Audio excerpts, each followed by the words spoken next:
Hello दोस्तों, कैसे हैं आप सब। आई होप आप सभी अच्छे होंगे और अब एक दो दिन का रेस्ट कर लिया होगा आपने एग्ज़ाम देने के बाद में। तो आज हम इस वीडियो में बात करने वाले हैं जूनियर अकाउंटेंट की कट ऑफ के बारे में। तो अभी मैं आपको जनरल की, ओबीसी की, एससी की, एसटी की कट ऑफ बताने वाली हूँ। तो जनरल की कट ऑफ रहेगी, ओबीसी की कट ऑफ रहेगी, एससी की कट ऑफ रहेगी और एसटी की कट ऑफ रहेगी। अब आप लोग सोच रहे होंगे कि मैंने ये क्या लिख दिया, मैंने तो आप लोगों को कट ऑफ बताई नहीं। तो आप लोगों को मैं यही बताने के लिए आई हूँ इस वीडियो में कि कट ऑफ के बारे में कोई भी कुछ भी नहीं बता सकता। जो अनुमानित कट ऑफ बताते हैं ना, वो भी कट ऑफ के इर्द गिर्द नहीं होती है, बिल्कुल भी नहीं होती है। और आप प्लीज़ कृपया करके ये कट ऑफ देखना बंद कर दो। आई नो, मैं समझती हूँ कि आप सबके लोगों के दिमाग में आपके जो सवाल सही हुए हैं, गलत हुए हैं, या आपने जो टारगेट आप लेके चले थे या जो टारगेट आपने अचीव किया है, अगर आप उसके इर्द गिर्द अपने स्कोर को पा रहे हैं तो आप कट ऑफ देख रहे होंगे। पर मैं आपको फिर भी आपको यही कहूँगी कि कट ऑफ मत देखो, प्लीज़ मत देखो, क्योंकि यूट्यूब पे बताई गई कोई भी कट ऑफ सटीक रूप से सही नहीं होती है। आप इस चीज़ को इस आधार पर भी देख सकते हैं कि जो भी पेपर के बारे में पहले बताया गया था, किसी भी कोचिंग संस्थान या कोई भी यूट्यूब चैनल से आप देख लेना, उन्होंने जो भी मैटर पढ़ाया है या जिस हिसाब का आपने टेस्ट सीरीज दी थी, क्या उस हिसाब से पेपर हुआ था?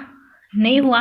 तो जिस हिसाब से ये अभी कट ऑफ बताने लग गए हैं, कट ऑफ इस हिसाब से बिल्कुल भी नहीं रहने वाली है। बहुत से पर्सन ऐसे होंगे जो पर्सन क्या कर देगा, ये डिलीट कर देगा। बहुत से पर्सन ऐसे होंगे जिनके आंसर ही बदल जाएंगे। तो आप ये बताइए कि आप किस आधार पर इन कट ऑफ को लेकर चल सकते हैं। इस कट ऑफ के खिलाफ नहीं हूं मैं, पर आपके साथ में एक बात और शेयर करना चाहूँगी कि पीछे जो एग्ज़ाम हुआ था 3rd ग्रेड का, जो मैंने दिया था, ठीक है, एंड 3rd ग्रेड के एग्ज़ाम के अकॉर्डिंग जो मार्क्स आए थे,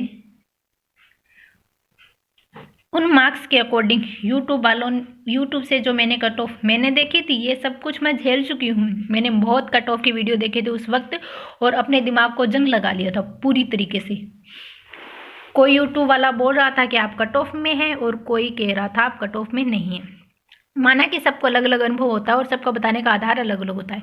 कोई इफेक्ट के अकॉर्डिंग बताता है, कोई अपने अनुसार ऐसे ही बता देता है। तो सबके ये मायने अलग अलग हैं, पर इस सब में होता क्या है, सिर्फ हमारा वक्त ही ज़ाया होता है। तो मैं उस 3rd ग्रेड के मार्क्स के अकॉर्डिंग नहीं थी। बट आपको एक बात बताऊं, मैं डीवी तक गई थी और खुद से पहले इतना निराश हो चुकी थी कि मैं 2 गुने के लायक भी नहीं हूँ। क्या मेरी मेहनत इतनी बेकार है, या मैं मतलब इतनी कमज़ोर हो चुकी हूँ, या इतनी मेहनत नहीं कर रही हूँ कि कहीं पे तो पहुँचूँ। पर मैं डीवी तक गई थी। वहाँ उसके बाद में मैंने ये तय कर लिया था कि मैं कभी भी कट ऑफ के बारे में ना तो यूट्यूब पे देखने वाली हूँ, ना ही किसी प्रकार का कोई जिक्र करने वाली हूँ। और आप लोगों ने मैसेज करके मुझसे बहुत बार पूछा है कि आपके कितने मार्क्स आ रहे हैं, आपने कितने % सही किए हैं और ओवरऑल कितने बन रहे हैं, कि आपका सेकंड पेपर अच्छा हुआ है। तो उन सभी का मेरे पास एक ही जवाब है कि चाहे पेपर मेरा कैसा भी हुआ हो, मुझे इतना पता है जितना मुझे वक्त मिला, जितनी मेहनत मैंने की, उसके हिसाब से मेरा पेपर गया है।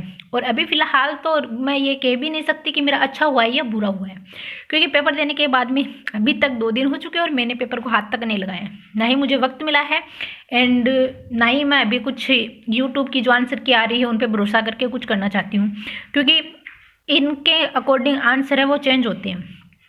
ठीक है, यूट्यूब जो बताते हैं और ऑफिशियल आंसर क्या आती है उनमें बदलाव होता है, ये तो आप ही जानते हैं। 4-5 नंबर या 4-5% के अंदर बदलाव आने से मार्क्स बदल जाते हैं और मार्क्स बदल जाने से रिजल्ट कितना प्रभावित होता है।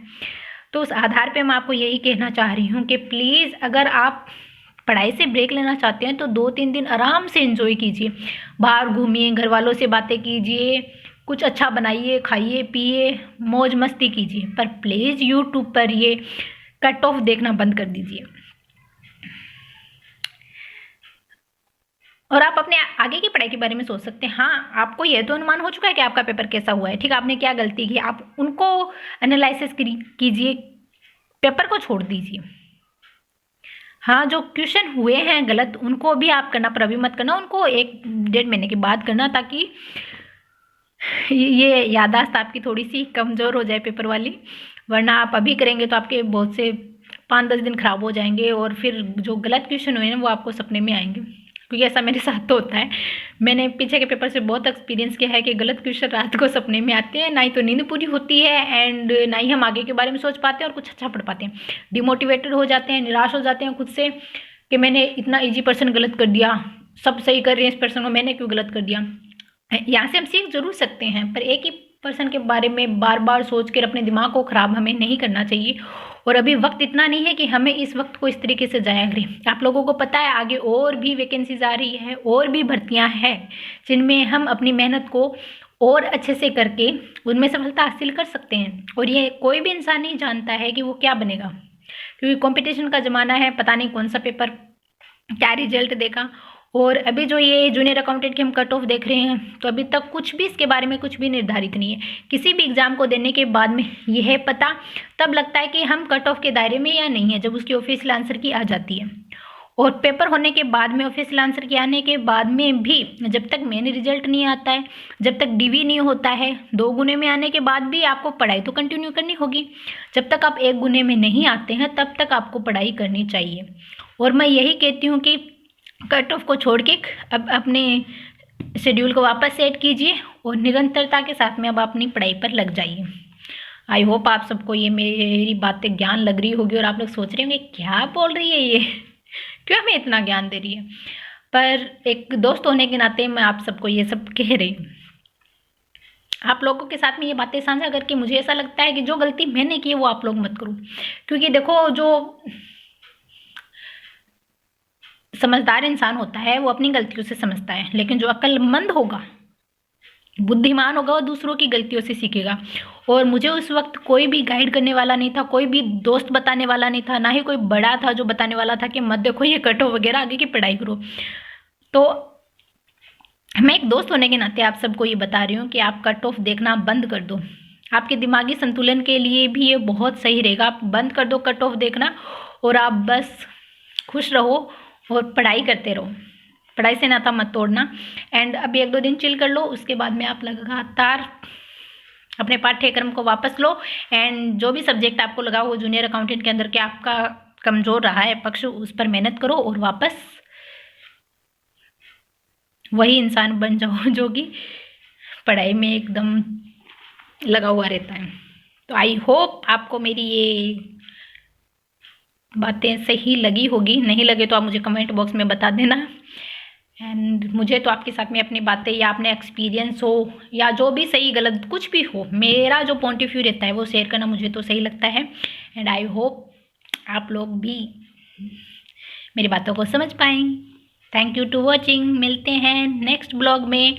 और मैं कोई टीचर नहीं हूँ, कोई गाइड नहीं, कुछ भी नहीं हूँ। मैं आप मुझे एक दोस्त समझ सकते हैं, और मैं अपने एक दोस्त होने के नाते आप सब लोगों के साथ में अपने एक्सपीरियंस को या जो भी मैंने गलतियाँ की हैं उनको बता रही हूँ, ताकि आप वो गलतियाँ ना करें और आप उस वक्त को बचा सकें जो मैंने गंवाया है। चलिए मिलते हैं किसी अगले वीडियो में। Bye bye. अपना ध्यान रखिए और पढ़ाई करते रहिए। Thank you.